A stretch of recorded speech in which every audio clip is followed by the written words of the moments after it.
Assalamu alaikum. Welcome to the new video. In this video, we will discuss about an example of coordinated roll angle hold autopilot of an aircraft.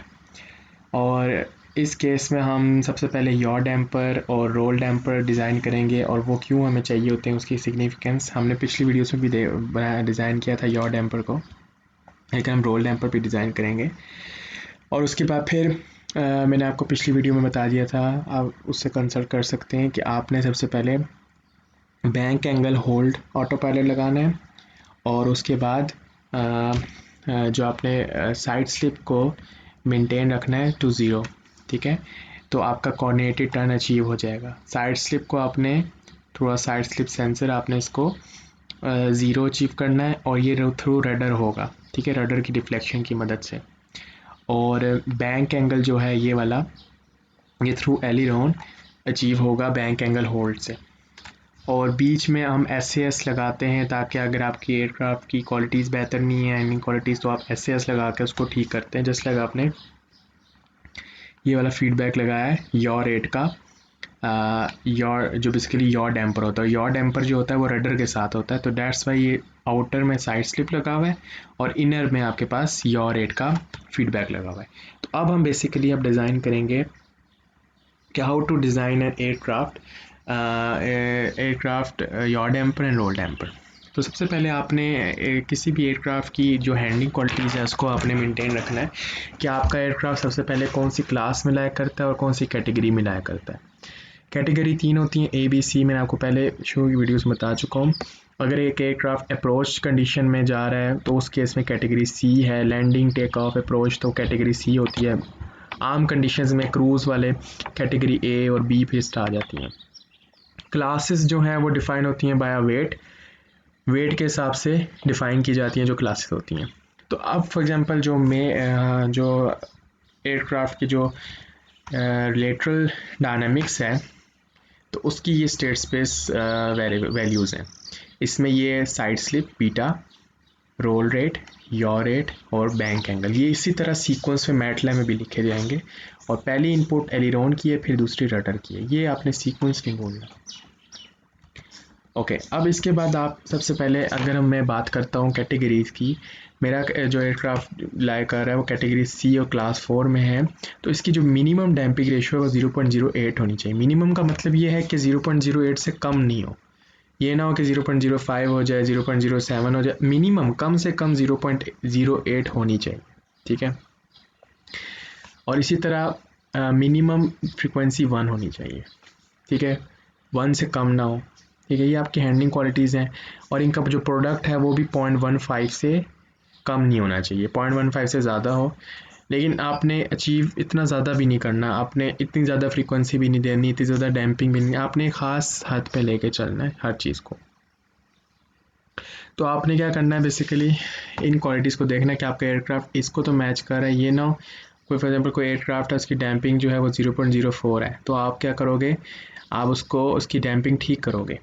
ठीक है, Dutch role की damping ठीक नहीं है तो आप क्या करोगे, यॉ डैम्पर लगा के उसकी डैम्पिंग ठीक करोगे। फॉर एग्जांपल एक एयरक्राफ्ट है उसकी डैम्पिंग 0.04 है, तो आप यॉ डैम्पर लगा के उसकी डैम्पिंग ठीक करोगे। एक एयरक्राफ्ट है उसकी फ्रीक्वेंसी 0.5 है, कम है, तो आप अगेन यॉ डैम्पर से भी फ्रीक्वेंसी बढ़ती है, अब यॉ डैम्पर लगा लो, आप साइड स्लिप का लगा लो, कोई भी फीडबैक SAS का लगा के उसको इंक्रीज़ करो। ठीक है, लेकिन हम जनरली यॉ डैम्पर और रोल डैम्पर से काम हो जाता है। तो अब एक तो ये है कि अगर हमने सिर्फ हैंडलिंग क्वालिटीज़ को अचीव करना तो वो तो हमारे एयरक्राफ्ट हमने चेक करेंगे अचीव करता है या नहीं करता।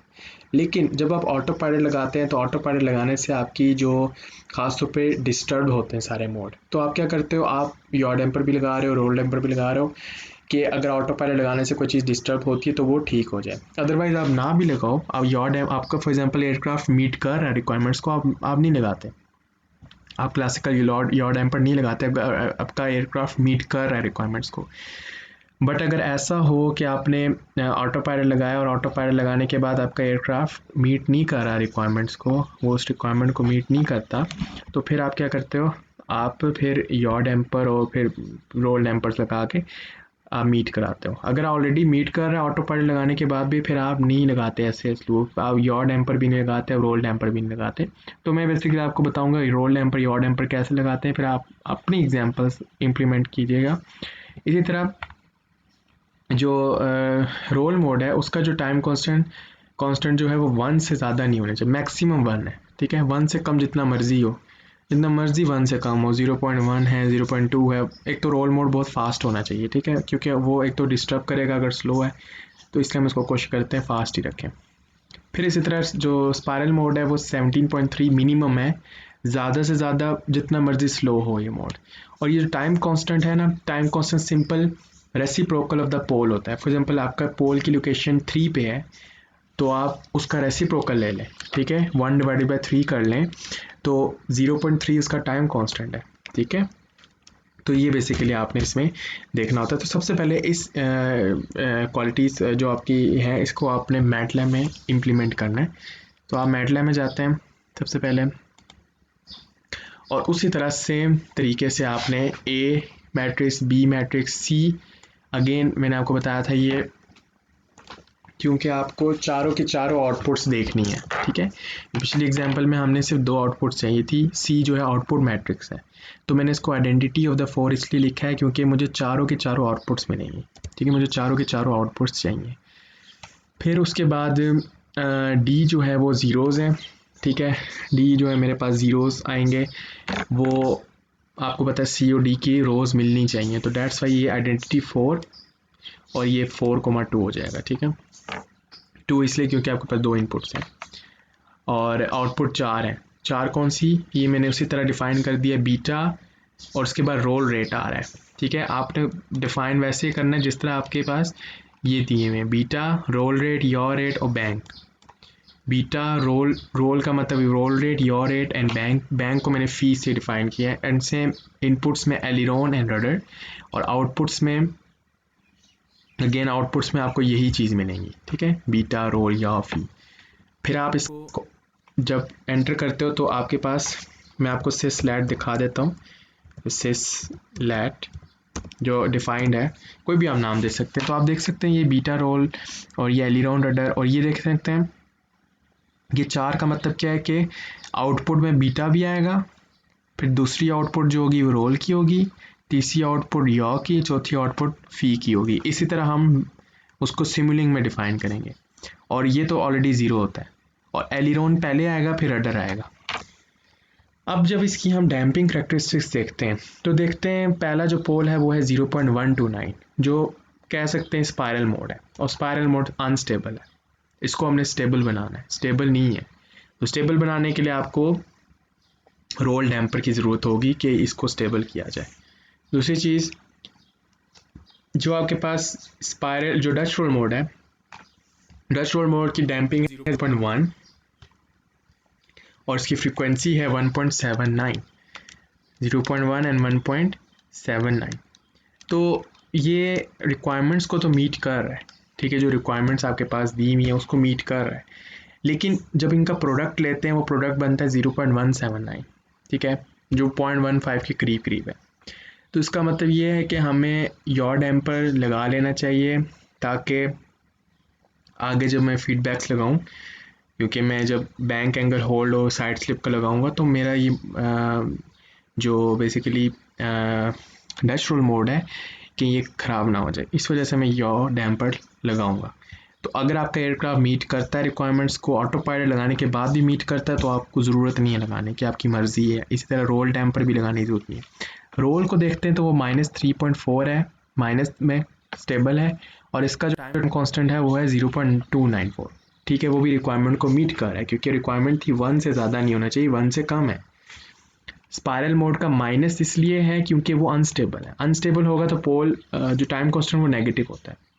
और अगेन एक तो ये मीट नहीं कर रहा रिक्वायरमेंट को, और दूसरी चीज़ ये अनस्टेबल है, इसको हमने स्टेबल बनाना है। या तो इसका टाइम कांस्टेंट बहुत स्लो कर देना है ताकि डिस्टर्ब ना करे, तो वो चीज़ करनी है। अब ये जो -3.4 है ये रोल मोड है, और रोल मोड का जो टाइम कांस्टेंट है वो 0.294, ये तो स्टेबल है। लेकिन आप क्या करते हो, जब आप बैंक एंगल होल्ड का या फिर आप फी का जो साइड स्लिप का फीडबैक लगाते हो, तो क्या होता है, बैंक एंगल होल्ड से लगाने से रोल मोड आपका राइट की तरफ जाता है। ये मैंने आपको बताया था, जो आपके पास वीडियो से बताया था, जो लेटरल एसएएस की थी। कि रोल मोड आपका राइट की तरफ जाता है, वो और अनस्टेबिलिटी की तरफ जाता है। तो अब इसका -3.4 है, तो ये और राइट की तरफ जाएगा। ठीक है, तो हम क्या करते हैं, रोल डैम्पर लगा लेते हैं। रोल डैम्पर लगा के इसका टाइम कांस्टेंट और स्लो कर देते हैं, और मतलब कि फास्ट कर देते हैं, सॉरी फास्ट कर देते हैं ताकि जल्दी डाई आउट हो जाए। ठीक है, रोल डैम्पर लगा लें। अगर ये पोल फास्ट होता, फॉर एग्जांपल ये -10 पे होता, नहीं ज़रूरत थी, लेकिन ये -3 पे है, करीब 3 है, क्योंकि रोल जब डैम्पर लगाऊंगा तो ये ओरिजिन की तरफ जाएगा, ओरिजिन की तरफ जाएगा। मैं कोशिश करूंगा पहले रोल डैम्पर लगा के SAS लगा के इसको मैं फास्ट कर लूँ। तो सबसे पहले आपने ऑटो पायलट लगाने से पहले ये देखना है कि SAS की ज़रूरत है या नहीं। मेरे वैसे आप पहले ऑटो पायलट डिज़ाइन अगर कर लेते हैं, उसके बाद देखते हैं रिक्वायरमेंट्स नहीं मैच कर रही, तो आप कोशिश करते हो SAS लगा लो। SAS आपने लगाना है। इसमें जो मैं आपको बताऊंगा वो 2 तरह के हैं। वो है पहले yaw damper and roll damper, फिर उसके बाद हम ऑटो पायलट के लूप लगा के उसको डिज़ाइन करेंगे। तो ओके, तो अब हमने देखा कि इसकी डैम्पिंग करैक्टरिस्टिक्स देख ली, और अगर आपको कोई भी चीज़ क्लैरिटी नहीं दे रही, आप कमेंट सेक्शन में बताएं, तो उससे रिलेटेड वो चीज़ क्लियर कर दी जाएगी। लेकिन आपने चीज़ अच्छे से समझनी है। अब आपने जाना है सिमुलिंग। सिमुलिंग में इसी को आपने अब इम्प्लीमेंट करना है, कोई हार्ड एंड फास्ट रूल नहीं है। सिमुलिंग में आपने अगेन ब्लॉक्स कुछ नए हैं इसके अंदर ताकि आपको हेल्प हो जाए। इसमें सबसे पहला जो ब्लॉक है वेक्टर कॉन्केटेंट वेक्टर, ये बेसिकली सेम मक्स की तरह है। ठीक है, 2 इनपुट्स आई, वो एक में जा रही है मक्स की तरह। मक्स लगा लें या वेक्टर लगा लें, आपके एक ही बात है। आपने जो पहली इनपुट होगी वो एलिरोन की होगी। क्यों? क्योंकि यहाँ पे आप जब देखते हैं तो यहाँ पे पहले एलिरोन आ रहा है, फिर रडर आ रहा है, उस हिसाब से आपको देना पड़ता है एलिरोन एंड रडर। फिर आपने यहाँ पे अपना सिस्लेट जो LTI फंक्शन था वो लगा लिया, ये तो आपको पता होगा। उसके बाद आपने डीमक्स लगा लिया। डीमक्स के अंदर 4 जाएंगी, 4 निकलेंगे आउटपुट्स बीटा, उसी तरह सीक्वेंस से, और ये नाम आप खुद दे सकते हैं। यहाँ पे आप इस लाइन को आप क्लिक करें तो इसके नीचे बॉक्स आ जाता है। फॉर एग्जांपल ये लाइन है, तो इस लाइन को आप क्लिक करते हैं, इसके नीचे बॉक्स आ गए, फी का आ गया। ठीक है, ये बीटा का आ गया, तो यह क्योंकि ये ऑलरेडी डिफाइंड है, या इस लाइन के नीचे बॉक्स आ जाएगा, आप इसके अंदर कुछ भी लिख सकते हैं। तो अब आपने क्या करना है, डिमक्स लगाया, डिमक्स से बीटा रोल यॉ फी जाएंगे, और जाके एक आपके पास एक चीज़ है जिसको कहते हैं बस क्रिएटर। बस क्रिएटर क्या करता है कि एक तो आप सिमुलिंग को सिंपल डिज़ाइन कर लो कि यहाँ से अटैचमेंट कर लो, यहाँ पे यॉ का फीडबैक लगा लो, और यहाँ पे आप रोल का लगा लो, और SAS लगा लो।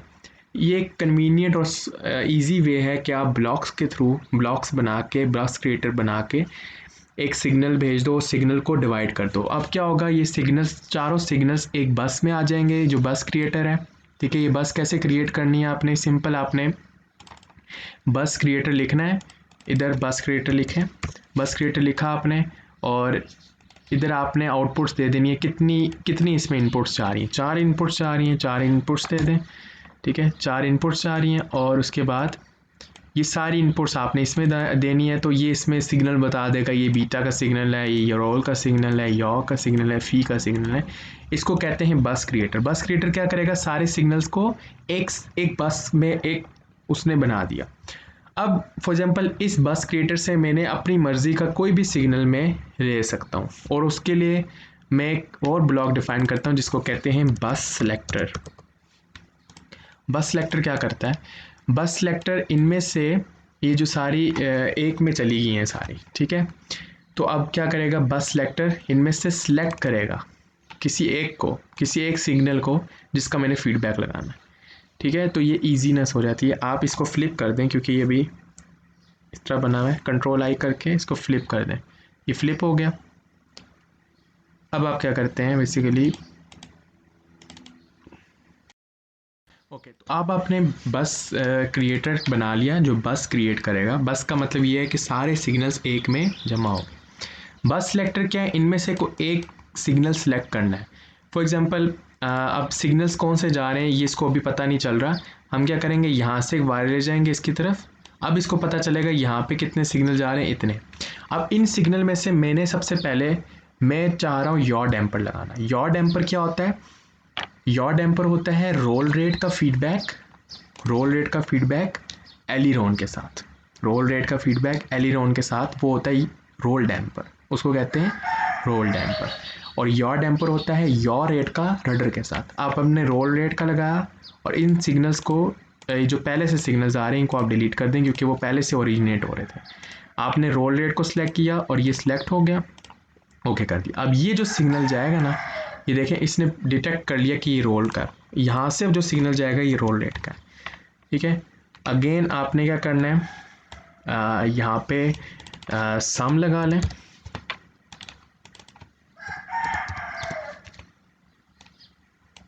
समर आपने लगा लिया यहाँ पे, और गेन, अच्छा आप गेन जो है वो आप गेन भी लगा सकते हैं, आप पी भी लगा सकते हैं, पी भी लगा सकते हैं, आपकी मर्ज़ी है। लेकिन एसेंशियल अभी से आप पी गेन के ऊपर काम करें जो प्रोपोर्शनल गेन है, ठीक है। अभी हम एस लगा रहे हैं, ठीक है। अभी हमने कोई ऑटो पायलट नहीं लगाया, ऑटो पायलट इसलिए नहीं लगाया क्योंकि अभी हमारा रोल डैम्पर जो है वो लगाने से डिस्टर्ब हो सकता है, स्लो हो सकता है। और रोल डैम्पर हमने फास्ट, रोल रेट जो है, जो रोल मोड है। अब आपने क्या करना है, ये जो फीडबैक है, नेगेटिव फीडबैक, नेगेटिव दिया है मैंने, ये जो रोल का फीडबैक है ये लग गया इसके साथ, और इधर गेन आ रहा है, और ये एलिरोन, पहले इनपुट एलिरोन की है, और ये फिर ये लूप चलेगा। तो आपने क्या करना है, अगेन इसको यहाँ पे लीनियर एनालिसिस पॉइंट पे गया, आपने नाम देना है इसको इनपुट परटर्बेशन, और यहाँ पे आपने आउटपुट किसको देनी है, रोल को, और इसको आपने रन करना है। सी कोई एरर ना आए, ठीक है, कोई एरर नहीं आ रहा, इसने बस क्रिएट कर दी। अब आपने अगेन एनालिसिस में जाना है, control design, control system design है, अगेन आपने उसी तरह उसको ओपन करना है। कंट्रोल सिस्टम डिज़ाइनर में आप गए, सेम वही काम करना है, ऐड ब्लॉक्स में गए, गेन, अच्छा अब मैंने गेन का नाम नहीं दिया, थोड़ा कंफ्यूज करेगा, नेक्स्ट में दे देंगे। गेन का कोई नाम दे दीजिएगा जब आप कर रहे हो गेन, ओके। और फिर उसी तरह आपने रूट लोकस एडिटर में जाके खास गेन सेलेक्ट करना है। सबसे पहले जो स्पायरल मोड अनस्टेबल है उसको आपने कोशिश करना है कि वो स्टेबल हो जाए। दूसरी चीज़, आप ये आपके पास स्टेट स्पेस आ गए थे। अगर आप इनके ट्रांसफर फंक्शन देखना चाहते हैं, आप simple P is equal to, P कोई भी हो सकता है, ट्रांसफर फंक्शन ऑफ सिसलेट, ट्रांसफर फंक्शन ऑफ सिसलेट लिखेंगे तो आपके पास ये सारे ट्रांसफर फंक्शन आ जाएंगे। एलिरॉन का बीटा रोल यॉ फी, रडर का बीटा रोल यॉ फी के साथ आ जाएगा। आप एलिरॉन का रोल के साथ लगा रहे हैं, पॉजिटिव है तो नेगेटिव फीडबैक से काम चल जाएगा। तो हम देख सकते हैं हाँ नेगेटिव फीडबैक से काम चल रहा है।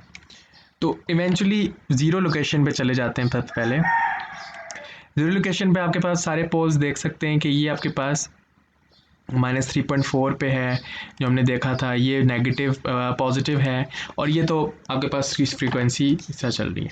आपने कोशिश करना है कि इस पोल को राइट, अब देखें ये लेफ़्ट की तरफ आ रहा है विच इज़ गुड, और इसका टाइम कांस्टेंट भी पोल की आप लोकेशन भी देख सकते हैं। लेट्स से मैं गेन सेलेक्ट करता हूँ थ्रू डिफरेंट आइट्रेशंस, काफ़ी काम करने के बाद, काफ़ी सिलेक्शन के बाद आप गेन सेलेक्ट करते हो। Let's say I have selected 11 gain, ठीक है। 11 गेन जब सेलेक्ट करते हैं तो रोल मोड जो है वो काफ़ी ज़्यादा -105, ठीक है। कोई रिस्ट्रिक्शन नहीं है रोल मोड की कि रोल मोड इतना होना चाहिए। रोल मोड का जितना मर्जी आप कोशिश करते हो फास्ट ही रहे रोल मोड, ठीक है। रोल मोड फास्ट ही रहे, आप रोल मोड फास्ट रहेगा which is a good thing, ठीक है। अगर रोल मोड आपका फास्ट नहीं होगा तो वो आपके लिए डिस्टर्ब करेगा काम, तो रोल मोड को आप फास्ट रखते हो। दूसरी चीज़, जब आप देखते हो स्पायरल मोड को, अब स्पायरल मोड का जो पोल है वो आ गया 0.00802। तो अब जब इसका आप टाइम कांस्टेंट निकालते हो, इसका टाइम कांस्टेंट आता है 124.6 सेकेंड्स। 124.6 सेकेंड्स का आप कह लो कि काफ़ी ज़्यादा स्लो मोड है, और हमारी रिक्वायरमेंट यही थी कि 17 सेकेंड से ज़्यादा होना चाहिए, ये मीट कर गया। दूसरी चीज़, जो फ्रीक्वेंसी है वो है 1.29, डैम्पिंग जो है वो ख़ास से इतनी वो नहीं हो रही, 0.159 ही है, ठीक है। ये इतनी डिस्टर्ब नहीं हुई, इसलिए हम फिर आप रोल डैम्पर भी लगाएंगे कि ये नेगेटिव ना हो जाए, डिस्टर्ब ना हो जाए मोड। आप गेन बेशक इसको 10 दे दें, ठीक है, आप 10 दे दें, या इस कोशिश करें इसको थोड़ा सा स्पायरल मोड को आप कोशिश करें कि ज़्यादा से ज़्यादा ये लेफ़्ट की तरफ रहे, ठीक है। ज़ीरो की वजह से तो ये इधर ही रहेगा, लेकिन कोशिश करें ज़्यादातर लेफ़्ट की तरफ आ जाए, और ये बेशक जितना मर्ज़ी उधर चला जाए। अब आपने यहाँ पे अपडेट कर देना है ब्लॉक्स को, ये ब्लॉक्स यहाँ पे अपडेट हो गए, ठीक है, ये ब्लॉक्स यहाँ पे अपडेट हो गया। अब आपने अगेन ये रडर का आपने फीडबैक है, अब आपने एक और बस क्रिएट करना है, ठीक है, सेम उसी तरह जैसे आपने रोल डैम्पर लगाया, आप अपने एक और यहाँ पे बस क्रिएटर लगाना है। वो बस क्रिएट क्या करेगा, यहाँ पे यॉ डैम्पर लगाएगा। अगर आपका मीट कर रहा है एयरक्राफ्ट, आपको ज़रूरत नहीं है, यॉ डैम्पर आपने लगाना है, वो यॉ डैम्पर लगा के फिर गेन लगाना है, वो हो जाएगा इनर एसएस लूप, ठीक है। तो आपने उसी तरह काम करना है। ओके, अब आपने वही काम किया, यॉ का सिलेक्टर बस सिलेक्टर लगा लिया, और उसके बाद फिर आपने यहाँ से फीडबैक लगा लिया। अगेन फिर आपने यहाँ पे ये रडर है, और अभी मैंने कोई फीडबैक वो नहीं लगाया कि बेसिकली इनपुट पर्टर्बेशन दे दिया, और यहाँ पे आपने यॉ को आपने आउटपुट मेजरमेंट दे दिया।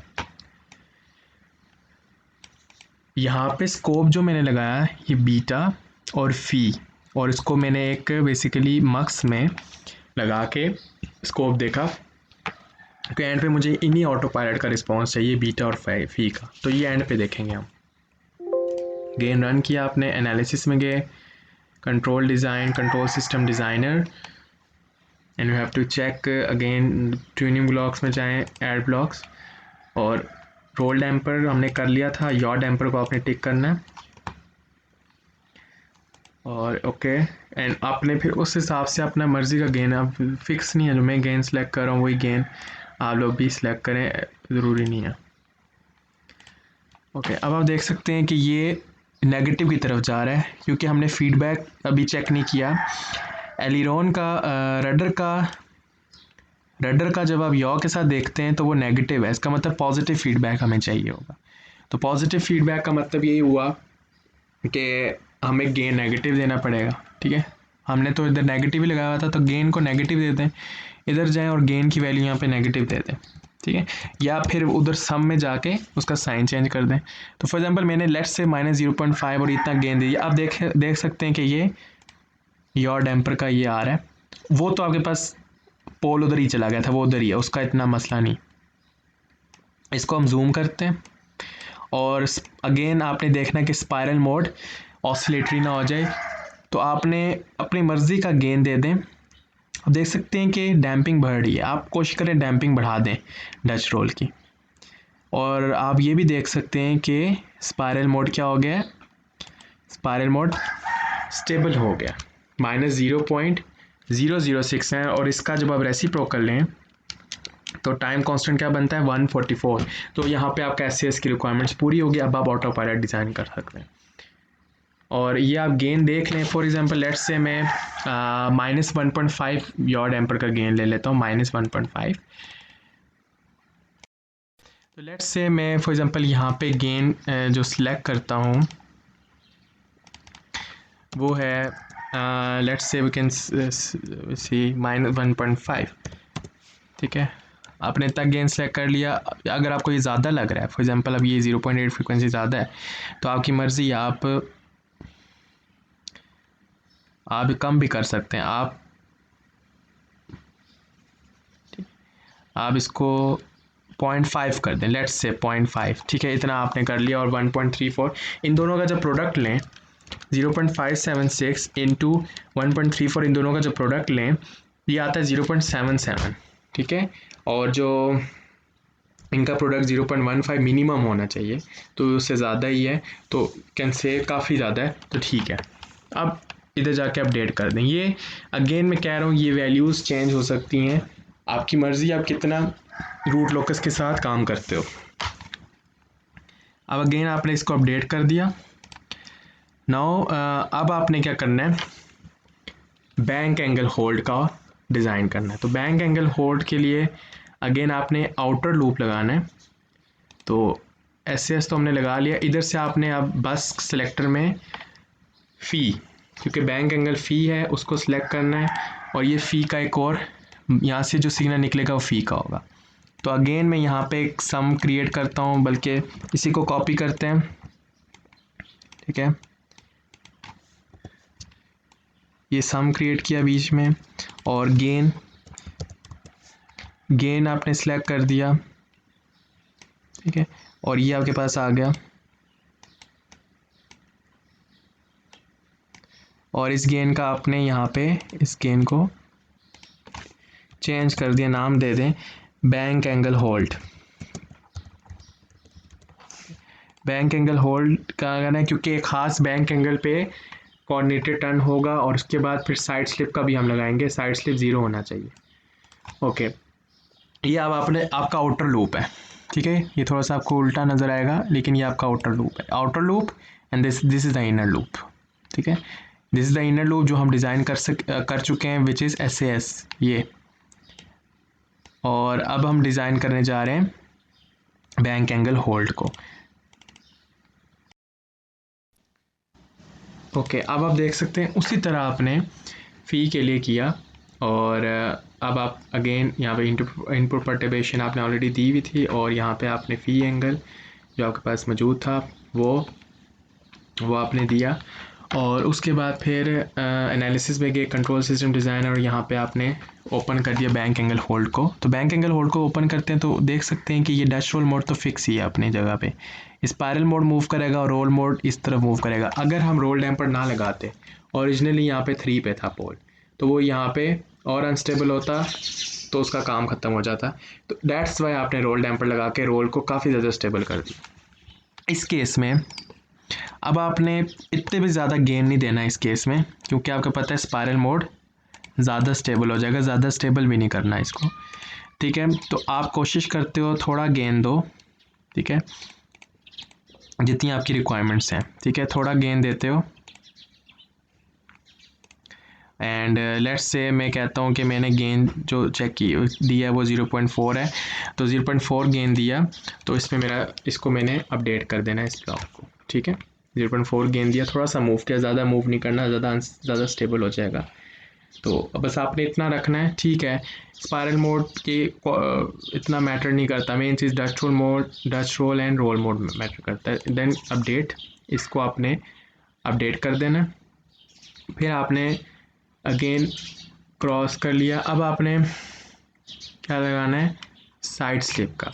साइड स्लिप जो आखिरी फीडबैक है रडर के साथ लगाना है, और उसका मकसद क्या है कि साइड स्लिप 0 करना, मतलब कि पायलट की रेफरेंस आ रही होगी 0, ठीक है।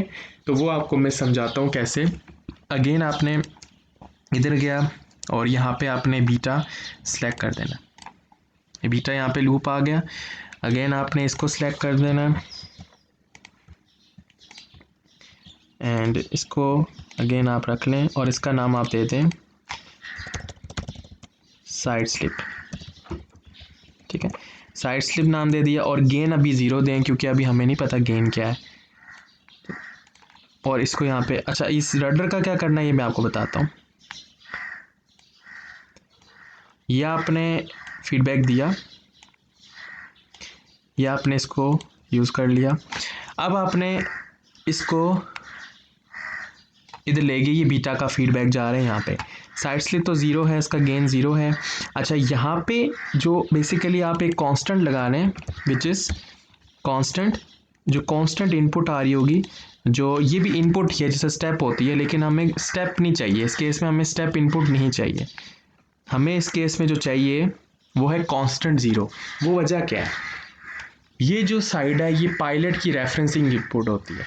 पायलट ने हमेशा साइड स्लिप को 0 रखना है, ठीक है। वो साइड स्लिप को 0 रखेगा, साइड स्लिप को 0 रखना है। अब यहाँ पे क्या होगा कि बीटा जो है, बीटा फॉर एग्जांपल 2 डिग्री हो गया, 2 डिग्री हुआ। यहाँ पे सेंसर्स भी होंगे, सेंसर्स काफ़ी फास्ट हैं और सर्वो में अभी यूज़ नहीं कर रहा। सेंसर्स होंगे, सेंस करेंगे और सेंस करके एरर जनरेट करेंगे, और जब वो कंपेयर करेगा 0 के साथ तो कहेगा देयर इज़ अ एरर, ठीक है, 0 तो है नहीं।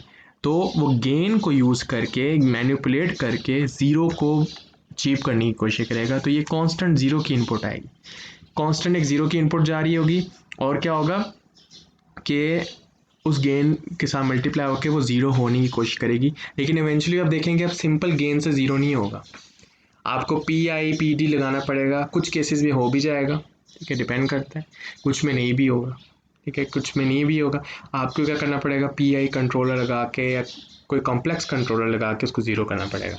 लेट्स से अभी मैं चेक करता हूँ कि मेरा बैंक एंगल किसका जा रहा है, क्योंकि बैंक एंगल जो है स्टेप टाइम बेसिकली जो एक 1 सेकंड तक एक स्टेप टाइम चलेगा, उसको अभी हम लेट्स से ज़ीरो लेते हैं, अभी हम नहीं देख रहे। फाइनल वैल्यू वो वैल्यू है जो मेरा एंगल है, ठीक है। For example 1 degree bank angle, मैं पायलट ने दिया 1 डिग्री बैंक एंगल, उसको अचीव करना है, ठीक है, उसको होल्ड रखना है। तो क्या मेरा ऑटो पायलट होल्ड कर रहा है अभी या नहीं, वो मैं चेक करता हूँ। अभी मैंने साइड स्लिप का भी कोई गेन सेलेक्ट नहीं किया, तो अब मैं जब रन करता हूँ, जब मैंने अभी ये इतना गेन दिया तो देख सकता हूँ कि ये हाँ भाई 1 के करीब तरीन है। There is an steady state error, ये जो आपको थोड़ा सा, क्योंकि ये देखें 1 का स्टेप है, ठीक है, ये 1 का स्टेप है। There is an steady state error, ये स्टेडी स्टेट एरर है और ये इंटीग्रेटर जो PI कंट्रोलर है उससे ठीक हो जाएगा, ठीक है।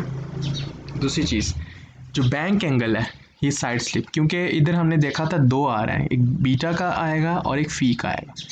जो बीटा है, बीटा जो है वो 0.2 पे होल्ड हो रहा है, अभी वो 0 पे होल्ड नहीं हो रहा, क्योंकि अभी मैंने बीटा का फीडबैक नहीं लगाया। जब बीटा का फीडबैक लगाऊंगा तो देखूंगा थोड़ा सा इसके करीब आ जाएगा ज़ीरो के, ज़ीरो नहीं होगा। ज़ीरो होने के लिए अगेन स्टेडी स्टेट एरर होगा, और स्टेडी स्टेट एरर को आपको PI कंट्रोलर लगाना पड़ेगा।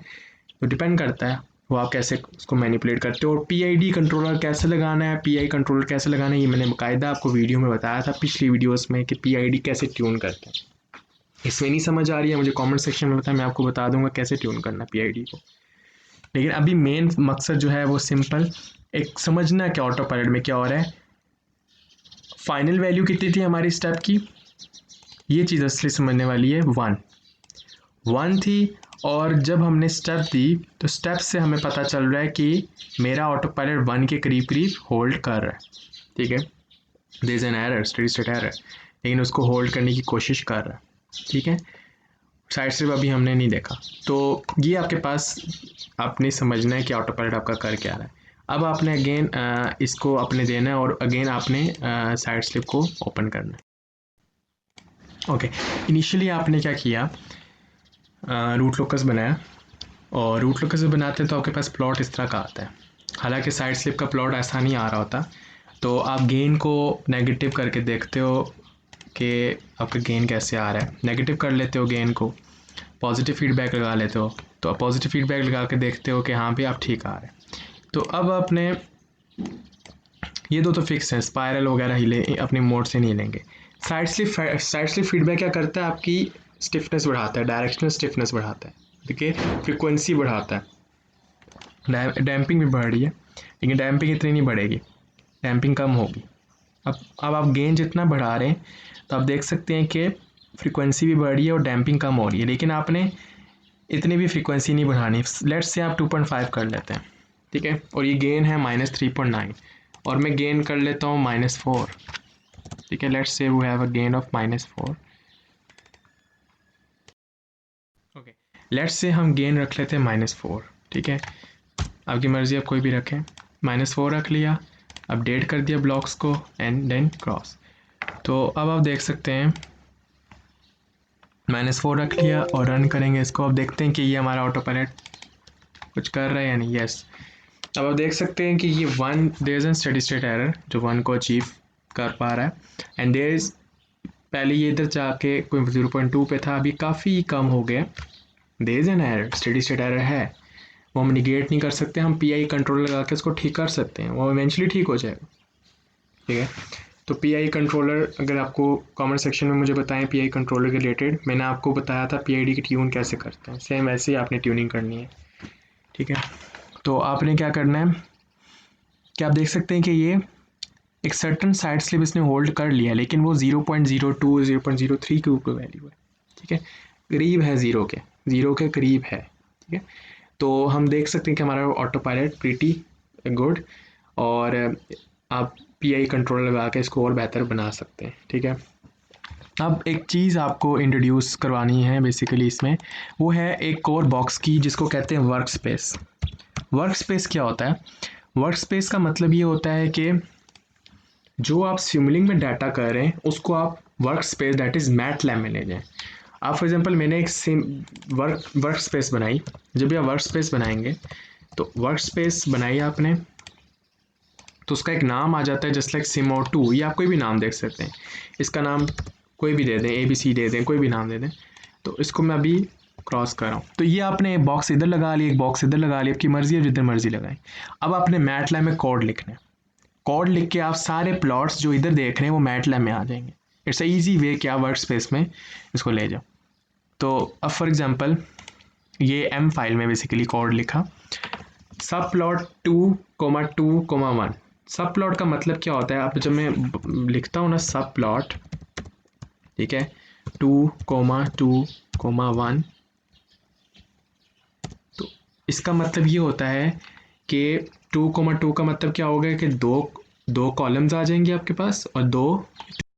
ओके, तो जब हम सब प्लॉट 2 to 1 लिखते हैं तो अब सब प्लॉट में क्या होता है कि बेसिकली आपके पास दो रोज़ हैं एंड दो कॉलम्स, तो ये मतलब बनता है 4 प्लॉट्स बनेंगे इधर।